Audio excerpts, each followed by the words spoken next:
Now, we already started with everybody's beverage preference at 2:30 in the afternoon, but we'll kind of go back into like a brief round of introductions.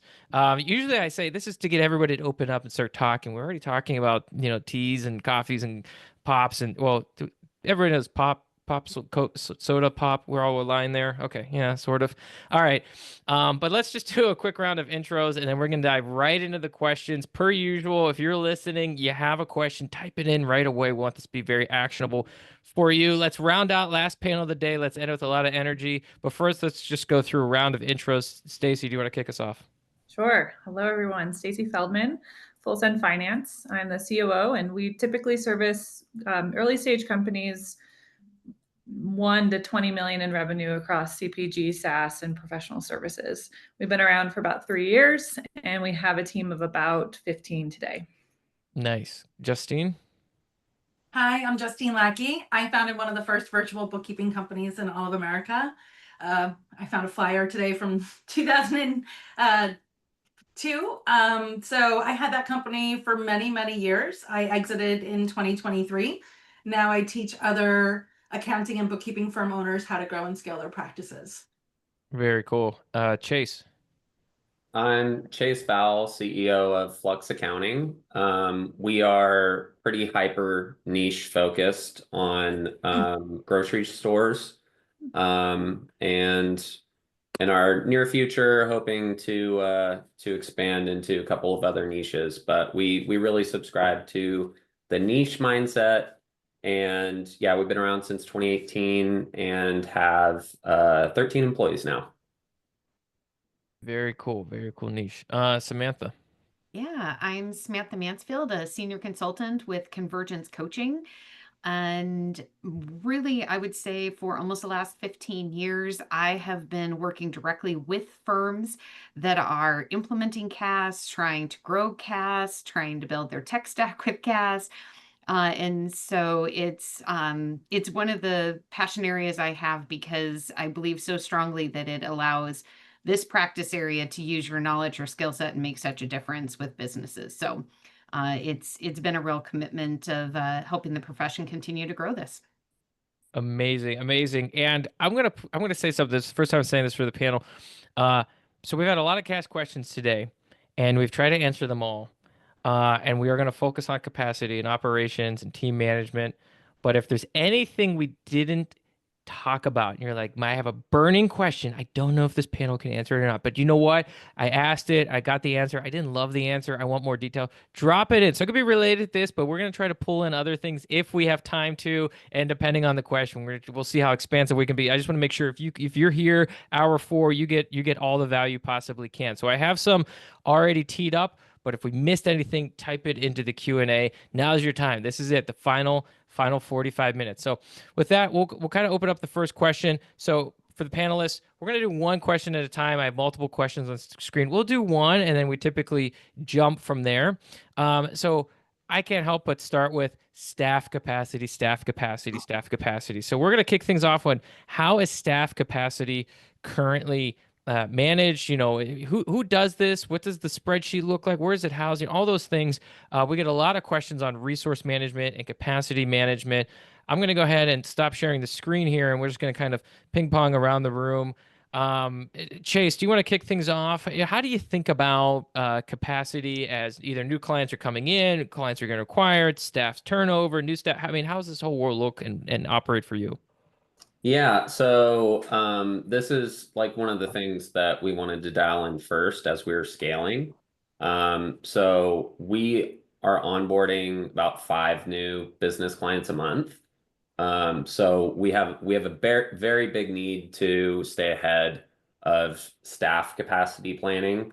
And so we kind of decided, and part of that is, right, you've got your recruitment pipeline, your training pipeline, and then you've got, your active accountants, and then, whoever would offboard or maybe get kind of advanced up the ladder. So, we do a pretty consistent, like we're big on keeping our client list and our data around client numbers, and like really neat dashboards.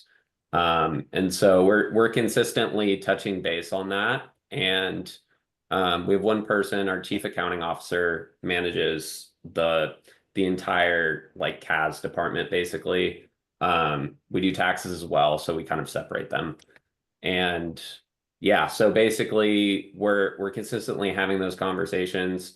Do we have enough in the training pipeline to be able to meet that? If it takes 2 months for us to train somebody up, are they going to be in enough time? And then also, there's always inevitably going to be managers that shouldn't be taking clients that are when people go on maternity leave and things like that. So a lot of different variables, us always connecting and trying to make sure we stay ahead. So we always want at least one or two in the pipes training before they're needed.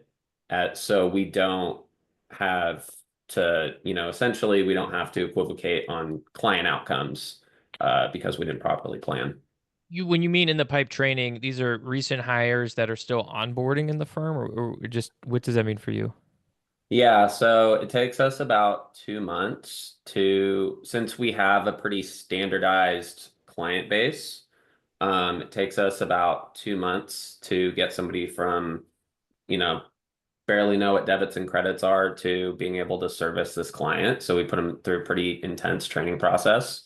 So yeah, that's learning QuickBooks, learning the platform, learning best practices, and learning the client's business model inside and out. So that process is about a 2-month process for us. Got it. Stacey, from Full Sense perspective, how is this whole formula equation being managed? So because we just started our third year of business, we've been trying out a lot of different things over the course of the last 2 years. Our approach from the beginning has always been somewhat of a top-down hiring approach of hiring really talented folks who can manage a wide book of business and allow those people to then train their support and increase capacity overall. So for example, if we have a team lead that's managing a book of business, they're then going to be responsible for hiring, with support of myself, their own team support. We're working in tandem of weekly meetings of how much time is being spent on each client, where do we need specific skill sets, who do we then need to go out and hire for. And so a lot of that has been, okay, this daily transactions is taking a lot of time. Let's go out and hire 2 staff to come in and build the workload so then we can take on additional clients and grow and scale. So we have somewhat of a 3-tiered or 3-team approach where we have 3 team managers who are all dividing that capacity question among the team, each managing a book of business. So then we have time tracker. We're tracking time. We're not hourly billing, but we're doing it just for information of how much time our team's spending on certain tasks and reviewing that within the teams and then at, the high level as well. When we're looking at it within the teams, we're seeing who's at capacity, what skill set do we need to bring in next? Is it an AP role that some clients just have high volume, we need to support an AP? That's who we're going to then go and source next. Or do we have some more complex needs of clients? And that's kind of the bottleneck for scaling and bringing on increased capacity within each team. Then we'll kind of source it based on that need. For example, right now we're at a place where the team is fairly at capacity just based on how much time the team is spending in one of our kind of teams. So we're then looking to divide and have another manager level come in who will then hire and support and train their support staff to increase capacity, all within kind of that pod approach of team members. But all of it's driven based on time spent for clients. And we know that time upfront onboarding first few months takes a lot longer. Then we get a lot of efficiencies in once the team is really doing well. And then we can have a better sense of, where do we need to break off and hire to increase capacity of that team versus will we find efficiencies with the existing team and be able to scale with time. Got it. And just to confirm, you're doing budgets via actuals, right? Like I heard the time tracking component. Are you also doing budgets, or is it always just like looking at actuals and then determining, like extrapolating that out and determining the schedule? Yeah, we're not looking at budget versus actual. It's more if we want a team member to be targeting 40-hour work week, we then kind of back out 90% of that. We want them to target a 90% capacity rate. Where are they trending for that based on the different needs of different clients, and how are we getting that information? You know, we are time tracking, but we also built an internal data tool to allow us to see at the client level what the margins are, but then at the individual employee level, what the capacity is per person over time. Got it. And you target 90%. Um, Samantha, as you have seen across a number of different firms, what do you think is best practice for managing capacity? What are the right structures or rhythms for doing so? Yeah, I love what I just heard Chase and Stacey talking about. One of the things that I would say is we as a profession have a talent pipeline challenge, right? And so one of the capacity strategies that we can use is making sure that tasks that do not require the specialized knowledge of our accounting professionals can be done by other skilled people in our office. And that can alleviate some of the pressure of trying to find what I might refer to as the unicorns, the people that are amazing at being able to communicate with clients. Plus, they have the technical knowledge on either the industry, like you were talking about, Chase, with the niches, or just exceptional accounting and bookkeeping professionals, whatever that might look like. Uh, but really taking people into the workflow and peeling off responsibilities that people with other skill sets can do. And using that strategy really does free up a good amount of capacity, as well as can really enhance the overall client experience. So you're achieving both objectives, and it gives us a bigger pool to be able to hire from. So I fully agree that when we're talking about this level of service and the onboarding that it takes and so forth, if we're always trying to hire after we bring the person on board, we're always going to be running behind, and we're going to not give the client that experience that they were sold, which can immediately create some of that buyer's remorse and doubt, which we cannot have in an advisory relationship. So if we can use some of these other team members to help peel that off, free up the capacity on our specialized talent, then we can manage that way. And that's where I see more firms also incorporating the methodologies of project management. Because in project management methodologies, what we will tend to look at as well are what are those skill sets that we need, and at what point in the delivery and in the project of doing the work are we going to need that, so that we could capacity plan a little differently as well. And so those are some trends that I really see flourishing in this service line. I love it. Justine, Samantha brought up this topic of kind of like the right time to hire. So you don't want to do it after the client. There's always kind of this chicken and egg. So how did you think about capacity in terms of when was the right time to hire somebody? Not too soon, not too late. I guess, what have you learned from that perspective? Well, what I learned today is I'm in the right room because I agree with all of my colleagues here. Chase is absolutely correct. There's at least a 2 to 3 month lead time for hire, training, and retaining, which is what Samantha's pointing to. Stacey, be still my heart on time tracking. It is the hill I will die on. It's our inventory. We have to track time so we know how long it takes for baseline tasks, even if you're not hourly billing. And Samantha, to your point about capacity, your client comes to you and trusts you, and as soon as you erode that trust, I'm not even sure you can get it back. So making sure that you have the team members there to do that. For me, one of the core values of Good Sense was people-centric, profit-focused. So I always invited my team into these conversations, and sometimes we would even decline work because we didn't have that person in the pipeline. And part of that, to your slide where you were talking about like what are the team meetings that you're hosting to track this, is we had a weekly project status meeting, And in that was our pipeline. And I was saying, okay, well, I'm in negotiating with this person now. And I think this is a 5 hour a week project or a 10 hour a week project, or if it's a full service, it's 20 hours a month. And what are we going to do? And inviting your team into that, because stressed out teams are not healthy teams. And we do have a talent acquisition problem.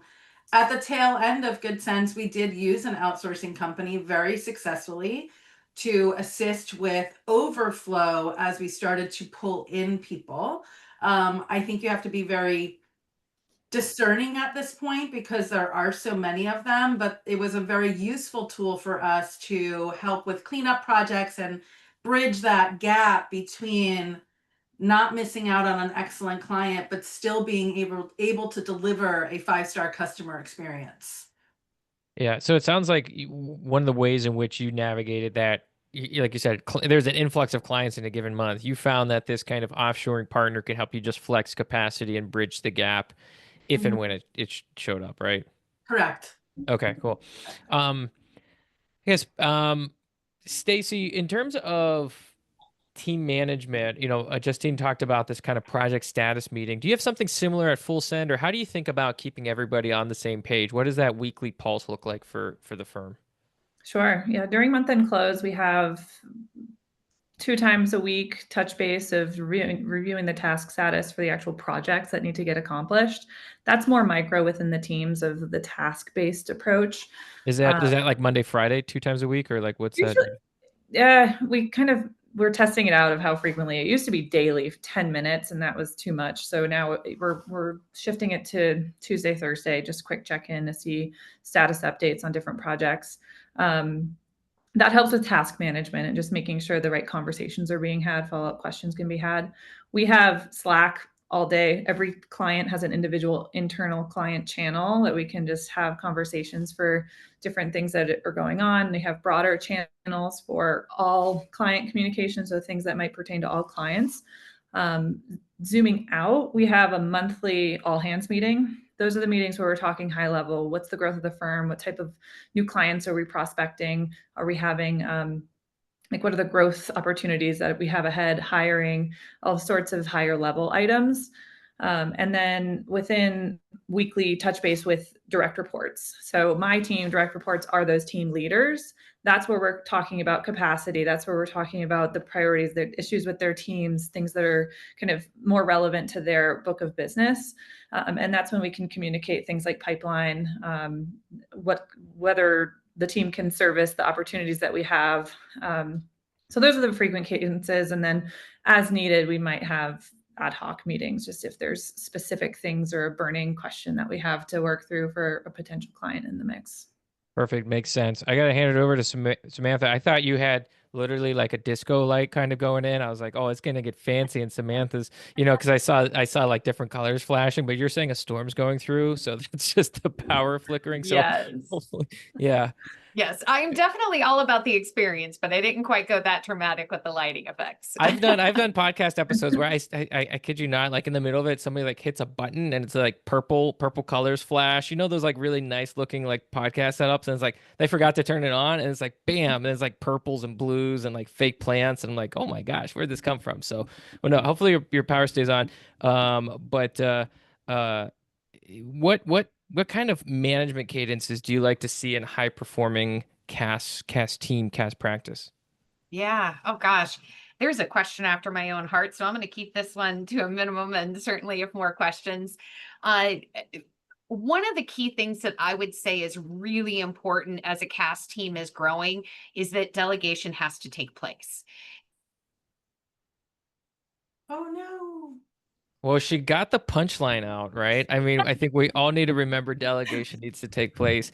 And stay tuned for the next summit where Samantha's going to finish her thought. No, we're going to, you know what? Samantha's going to come on the podcast. Now that I know the question that's after her own heart, we could do 45-minute podcast interview all about it. So it's going to be a lot of fun. Hopefully everybody's safe out where Samantha is. We'll shift gears. We'll go over to Chase. You talked about this 5 customers per month, and it feels like it's pretty predictable. But then on the other end, like where are you finding talent to then bring on board and move them through your 60-day training? What have you, with that level of growth, what have you found to be successful from talent acquisition?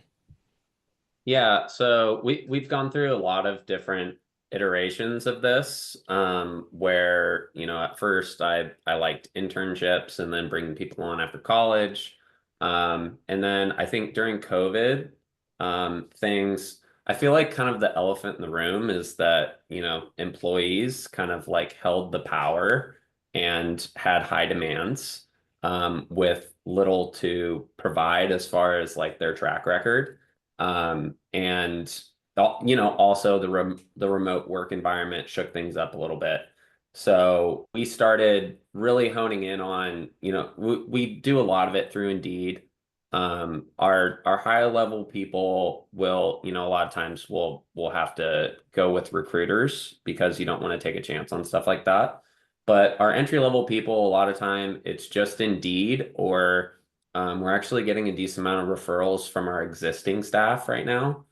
And we really just dialed in like, okay, how do we know that this is an entry level position and there's going to be some churn? It's natural for entry level positions. So we wanted to make sure that we made it as kind of like we could if we needed to. We always want to retain everybody.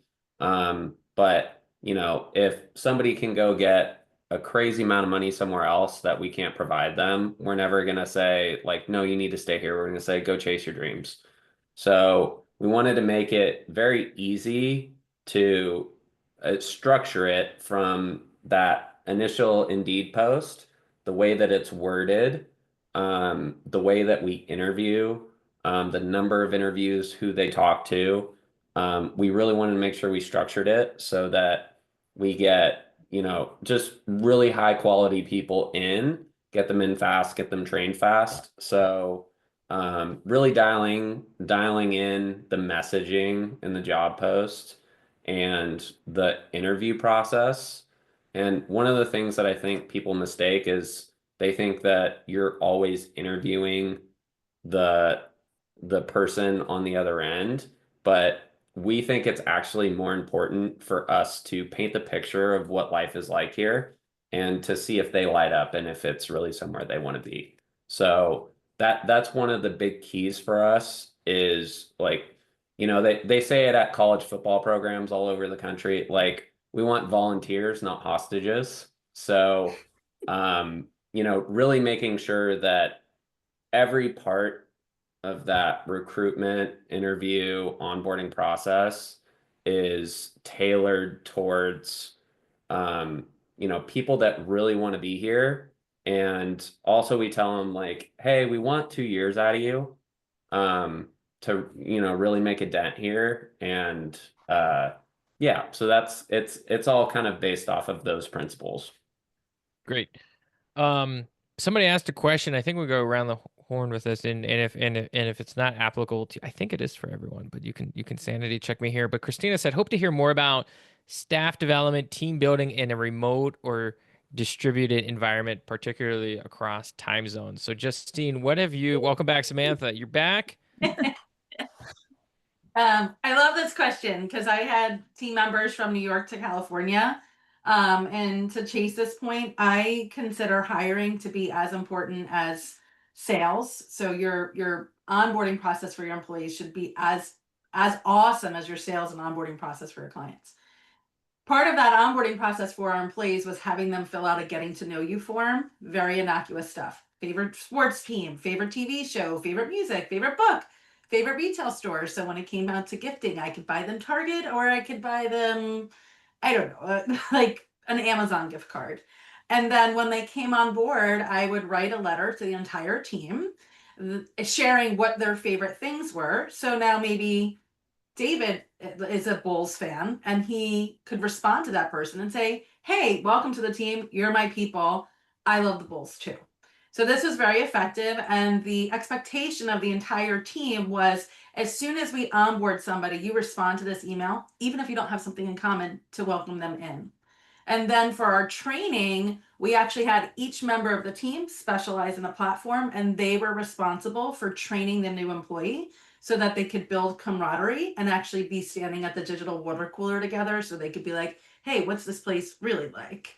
And then there's an amazing company called With Confetti that does awesome digital team events. So we hired them multiple times, and it's just one of my favorite things to do, not just with my team members, but actually community building in general. So The company's with confetti. withconfetti.com. With And I confetti.com. just hosted a Sherlock Holmes themed escape room with my accounting community members on Friday. So fun. Fun. So All right. Hey, Stacey, you want to jump in next? Sure. We are very connected, even though we're almost all remote. Trying to answer kind of the two questions that we have here on team development across time zones, and then whether we have a leased or office or a hybrid working environment. We have a small office in Boulder. We've got 6 team members here in Colorado, and then we've leveraged Argentina for hiring. So we have 8 team members down in Argentina, and it's been phenomenal for the team to be able to hire and increase capacity at a favorable rate. We typically see about a 30% cost reduction in Argentina versus the US hires, and that's allowed us to pre-hire and scale. So just to comment on that. We have, little tips and tricks. We use Slack all the time. We are very active in Slack. So we have a full senders channel, which we're sending what we did on the weekend, what we did on the evening, things we're doing outside of work that are valuable to us. Just things that are not work related, but allow us to build that culture in a work environment. In terms of kind of management and growth for the team, we have our sub teams where we have manager levels and then staff and senior staff below the manager. And a lot of what we focus on is delegation. So if we notice that a team member is doing really well, excited, eager to learn more, we want to put them in an environment where they can excel. Similarly, we need to be good managers and identify those individual contributors who are rocking it in their role and are happy with where they are. So I think a bit of that is understanding your team, what their capacities are, and kind of what their growth styles are. Because it's really great to have someone who's an AP role forever, right? And they're happy there, and that's fine. In terms of training, we document absolutely everything in Notion. So every single process that we're doing Loom videos, linking them in Notion, having actual processes documented. That way we can cross-train, that we have the resources available for team members to do, increased workloads or kind of grow throughout the firm, within the firm over time. Again, just started our 3rd year, so it's still pretty new to us. We're going to have to put more structure in place for those roles and what that looks like. But that's kind of what it looks like today. Very cool. I appreciate you. The lease question, the staff development question, the team retention question. Samantha, be kicking myself if I didn't allow you to finish the initial question, which was the management cadences. And I can't recall the exact sentence, but I think you said you need to delegate, and then it cut very dramatically off. So that's where it was amazing cliffhanger, right? Yeah. But one of the key things is really practicing delegation. And it seems so simple and it seems so logical, but one of the things that I see as a consultant an awful lot is it doesn't happen, and it doesn't happen effectively. And I think one of the contributors is, like we've spoken about, it's so much of a relationship and a trust that is built that it can be challenging for your team to then go ahead and trust another team member to care for that client the same way that you have, or that team member has. And so even to go on vacation, they can struggle to let go of that. But we have to watch for that. And we have to say, well, that's not just generous of this person to say, well, it's okay, I'll log in on my vacation and still do that work. Is these people can burn out, and we have to work as a team and function as a team to care for clients. So delegation is instrumental, and effective delegation is key. And I'm happy to share with you an article on the 5 steps to effectively delegating. If you'd like to share that with anybody, happy to give it to you. But I think that's one of the key things, is because when we can get people performing at their highest and best use, that speaks to the scalability of your practice. And we don't have people performing work that's beneath their skill set and not available for the more complex. Great. To switch, as Anonymous asked about tools for capacity planning. We can go around the horn here. Justine, the question was, do you have the time tracking tool and spreadsheets, and how far out do you plan? So it's just kind of your capacity management tech stack, and how far out do you plan? Yeah, I think that this is one of the round robin questions that comes in our industry all the time. And I have yet to find somebody who has a perfect answer for this. Because you can't predict the future. Do you have 5 clients coming in 3 months or 15? But what you can do is look to the historical records to see what you're going to need for the future, which is why I want to know how long it's going to take me to service a interior design firm that has, 500K of accounts receivable each year. So it is kind of like spinning plates, and there is a chicken and egg problem. I'm very excited to hear from my colleagues about, do you hire first or do you get the clients first, right? Because then you have a cash flow gap potentially if you have somebody on payroll and you don't have the client work to support them. But I always found time tracking to be very helpful. I know that there's a lot of tools that have capacity planning now built into them if you're using time tracking as part of firm management. So that I haven't yet experienced that because I no longer own a firm, but I would just say the time records are really key there. Yeah. Chase, what does that look like for you? What does that capacity tech stack look like, and how far out do you plan?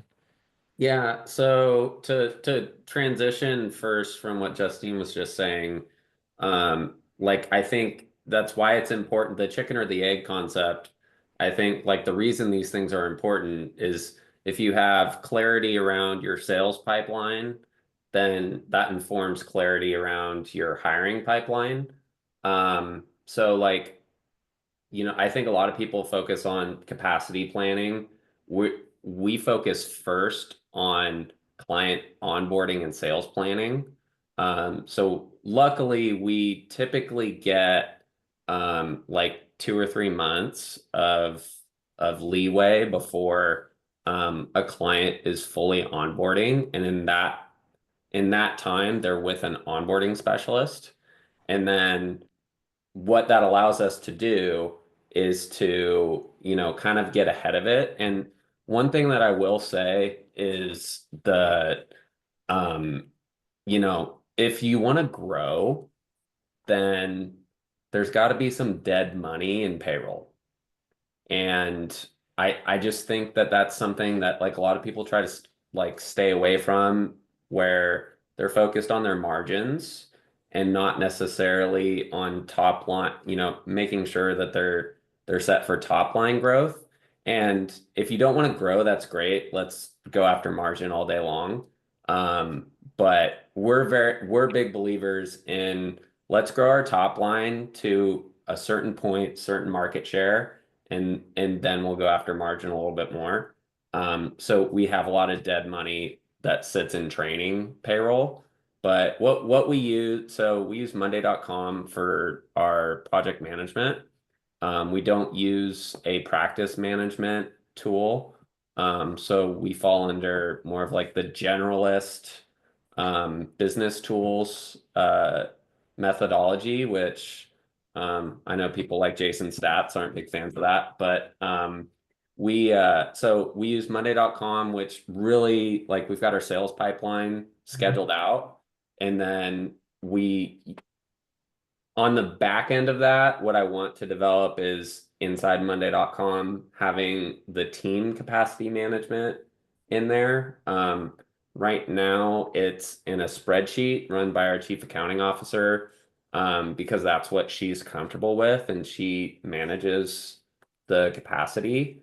But I think when I have free time, I probably would work with her to build something a little bit more modern, cloud-based. Hopefully that's connected to our client onboarding, like the same database.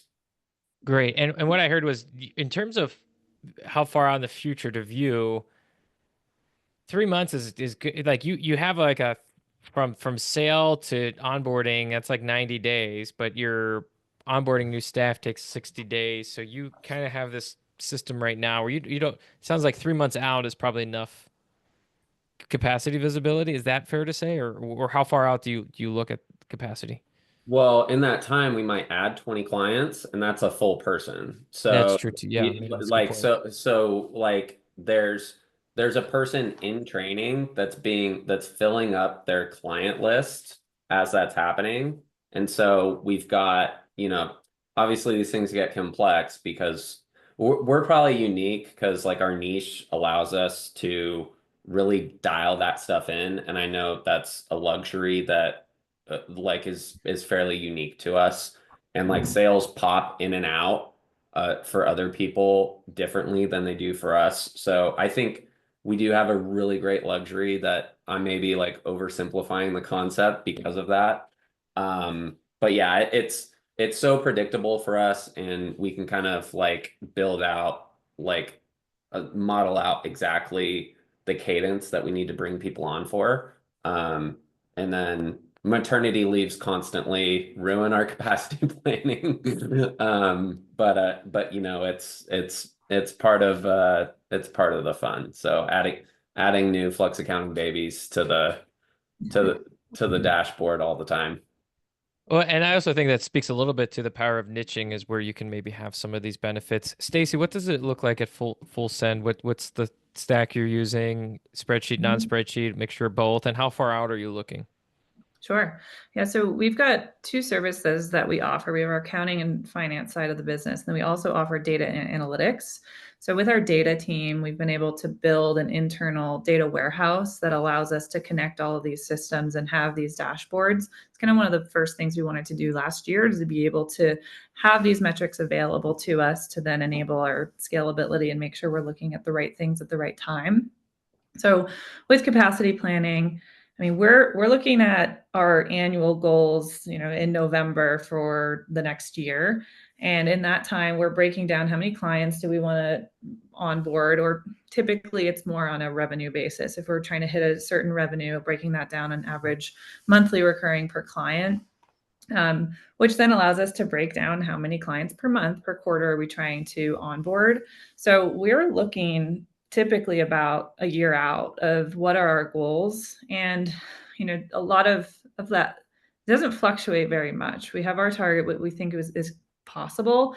And then we're breaking that down and thinking, okay, this is how many clients we want to sign in Q1. And we look at it by signing. Typically, we also have, Chase, similar to you, a 2 to 3 month onboarding period, which we do use to our advantage of figuring out what are the client needs and what new staff do we need to bring on if we're bringing on a larger client, or maybe a couple of smaller clients to allow for more capacity.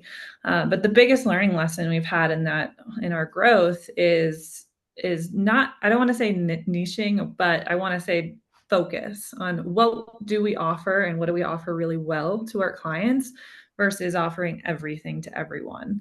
The clients that fall outside of our standard process are the clients that prohibit our growth and our capacity planning. So the more that we can focus on a core set of client offering, kind of similarities in industry, the more effective we are at executing on staff. What type of team members do we need to bring on, and similarities across teams? And then how much time is it going to take to service those clients? So the focus, which is our theme for 2025, is really what's allowing us to enable the capacity planning over time. For specific tools, we're on Financial Sense for practice management. So we're tracking time in that software on the specific projects that the team is working on. We're then linking into, like I mentioned, we have our internally built data warehouse that links in hours, time, salary rates, so we can get margin and data. So we have dashboards that show us each person on the team, where they're at on the bandwidth from that 90% target. 90% is for our analysts. We have different rates as it moves up the management ladder for different targets for billable hours to clients. But that's what we're looking at. A lot of it, I will say too, is communication. Because if you have a really crappy client that's a pain in the ass, and that client mentally is going to be a lot more work, even though it's the same number of hours as another client. So there is that one piece of qualitative information for certain clients that you can't really discount. You can put metrics on a board all day, but you really got to talk to your team to figure out how they're doing, how they're feeling, what's working, what's not working, and kind of address the problems as they come up. Love it. Well said. To round out, final question.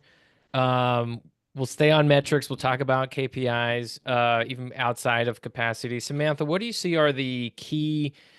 I know we can go down a rabbit hole. There can be many, many metrics, but what are some of the key ones that every CAS leader should have a handle on? What are the top 2 or 3 that come to mind for you? Uh, Gosh, you're right. There's a number. When you think the talent front, I will say something that is contrary to what Stacey and Justine have been talking about, and that is measuring some metrics that are not time. And I know you guys said you don't bill based on that and so forth, but looking at metrics that are measuring results. So with time, it shows the input. And one of the things that we would encourage is measuring talent on their output. So it measures their contribution, production, how we're improving. And so looking at metrics like that, so depending on what their level is, that could be a number of different things. And some of the programs can help, like somebody was talking about, if we have somebody that just they're great at doing data entry for accounts payable or something of that nature, and they like staying there. So how do we give those motivators and show improvement and so on? There are systems that can measure how many accounts payable and how many clients they worked on and that sort of thing. And using metrics like that can be quite valuable. Some of the other metrics that also tie in with questions we've had is looking at the growth and the complexity of their work. So where you guys were talking about the importance of looking at capacity planning. One of those pieces too is how are we rating the complexity of the work that's coming in? So who might need to work on it? And then as we're developing people, giving them targets and goals on increasing the complexity of the work that they personally are working on. So those are a couple metrics that may be a little different than what people are thinking of, but it certainly helps with advancing and developing your team, which is crucial to being able to continue to grow your practice as well. Yeah, love it. Well said. Justine, how do you think about key KPIs, metrics, CAS leaders, should be, what would you add, I guess, to Samantha's perspective? I think we should do a podcast just about that because I love yeah, so I think the NPS score, the Net Promoter Score, is really important. Like, how happy are your clients with you? Like, I know sales is like super sexy and everybody's like, I'm going to teach you how to make $1 million overnight. But really what this is about client retention. You have to know how many sales calls you're having, how many you're booking, but you also have to know your defection rate. And more importantly, why are they leaving? Because if you can understand why your clients are leaving, you can identify the gaps in your firm that you need to fix. Because that's really how you start to build the asset of your firm, is by retaining your clients. When I sold my firm in 2023, my longest client had been with me for 19 years. And I knew that because they hosted my baby shower. So I would definitely say focusing on your sales numbers, your close rate, your net promoter score, survey your clients, and survey your employees too, because they are your asset. So, but I love talking about it, so I'm not going to eat up any more time. We'll round it out with Chase and then Stacey before we wrap up. Same question. Yeah, sorry, what's the question again? You mentioned some KPIs already. Just your top KPIs you like to have a handle on, daily or weekly. I mean, you mentioned some of these things about the sales pipeline. I don't know if there's others that are kind of top of mind for you. Yeah, I would say like clients we're onboarding per month. We keep a pretty close eye on that. Um and then, like we're trying to say somewhere in the like 50/50/30/20 rule for service-based businesses, 50% gross profit, 30% OpEx, 20% profit. And we typically, like, if we're in hyper growth mode, we'll dip below those numbers. So we know when we're growing, we'll stay slightly underneath those numbers, which is okay because it's part of the plan. So that's a big thing that we keep an eye on is if we venture too far outside those metrics, then we know that we're like some inefficiency is really like burgeoning in what we're doing. So I would say like mostly sales metrics, and then the 50/30/20 rule kind of um really will take care of most of everything else. And you could get more granular if you wanted to, but we don't necessarily at this time. I like it. 50/30/20. Stacey, what does that look like for you? Either double clicking or plus oneing some of the metrics, or are there other ones that you feel should be accounted for? Yeah, I'll just rattle through. I've got our measurables up here. Net new ARR, client regrettable churn. So we have a target of how many regrettable clients that we want to churn out. We know churn is natural, but could we have prevented it, or did we do something wrong to lose that client? Gross profit margin, leads generated, team NPS, client NPS. Justine, I agree with you. The focus is on the team and the clients and the experience for both of those. For work, it's month-end close, projects closed within our SLAs. So are we delivering on time?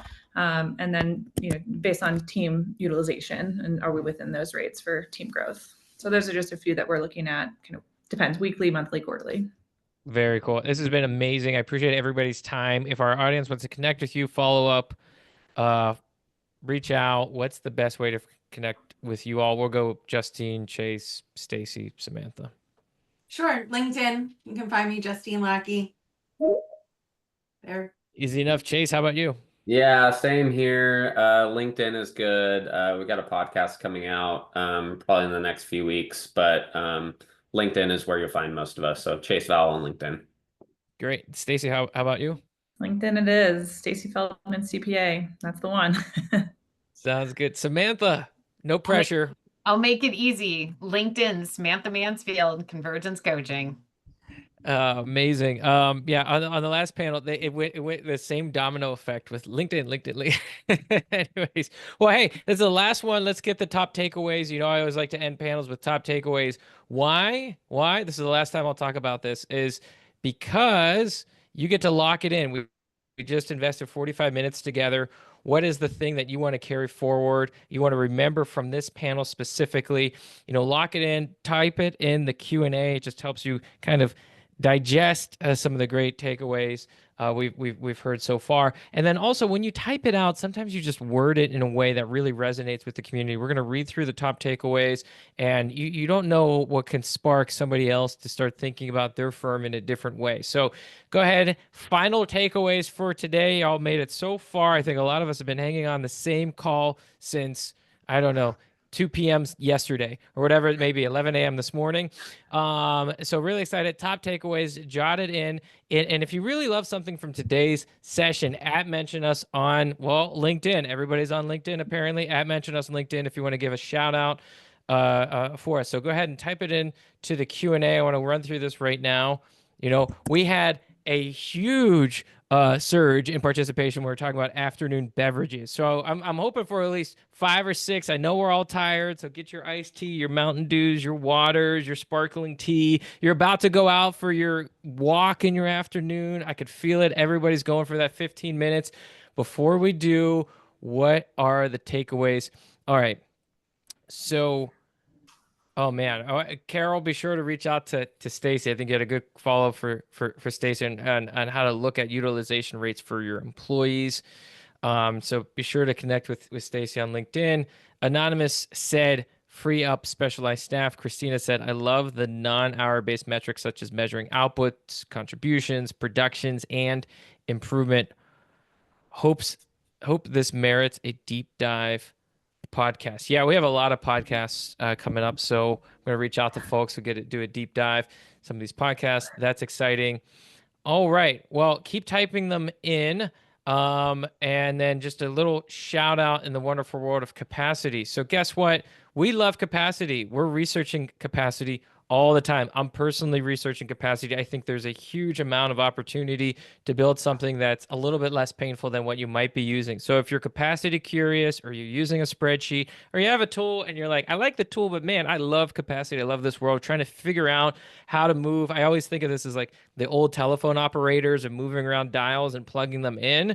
Then I'd love to talk to you if you have any pain around this experience, or if you feel like you found what's that Indiana Jones thing that he grabbed it? What's the thing called where he grabbed it? Anyways, the does anybody know what I'm talking about? The Indiana Jones thing? No Indiana Jones fans where he grabs it's like the bag. Is it a bag of gold? Whatever. Oh, Anyways, if you feel like you found Nirvana, right, in terms of capacity planning, then I would like to hear about that as well. So I'm just going to go ahead and drop my link in here. If you want to check capacity, we're building out new tools for it. We're not going to demo you. This is not a sales call. This is just to learn about what you're currently doing and what you would love to see. So if that's you, go ahead and book a time that goes directly in my calendar. I do not treat my calendar lightly. So I'm going to go ahead and drop that into everyone if you want to have a capacity chat. That said, what's the next panel or next summit? Sorry, next summit, 90 days from now. What are we going to do? Well, we had to pick a 2-letter acronym. Everything's 2 letters these days. So what are we going to do? Well, we ended up going M&A. M&A. Everybody wants to know about M&A. So we're going to go in the trenches. We're going to talk to buyers and lenders and sellers. We're going to talk about integrations that went well, integrations that didn't go well. Everybody and their cousin has been hit up to sell or buy a firm. So we're going to dig into fact versus fiction. All right. And so we actually have the page ready to register. So if you want to get a little kind of early, registration, so I don't have to pepper you with emails in 85 days or whatever it may be, then yeah, Justine says, I am so in on that one. Yeah, you sold your firm. We're going to talk about what would you do? What would you do differently? What went well? The hard thing with selling your firm in particular is you only get to do it once. You get one practice shot at selling your firm. I mean, how tough is that, right? And then the buyer on the other end, this is like their 30th transaction, right? So like we're going to try to tip the scales, open the curtains to see this world of M&A, big or small. And if you're on the buyer's end, how do you do it in a way that's at least disruptive, I guess. You want to integrate well. You want to find a good a partner. So we're going to talk about that. We're going to have a summit here in about 90 days around M&A. If you have topics in the future you want us to talk about, right? We're still thinking about Summit 3 and 4. Drop a note on some topics you want us to cover.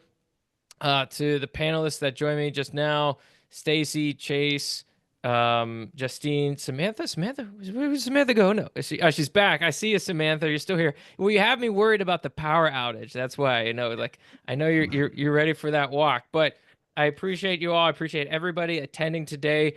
We're gonna follow up with the recordings. You're gonna see a bunch of clips, kind of trickle out over the next couple months. Again, thank you for everybody participating today. Anybody who needs to reach out to me, give me feedback. I loved it. I didn't like it. Less jokes, more water, whatever it may be. Email me, david@jetpackworkflow.com. It's been a real treat to be hanging out with everybody here today, and everybody go out and enjoy the rest of your Tuesday. Go get that walk in. See ya.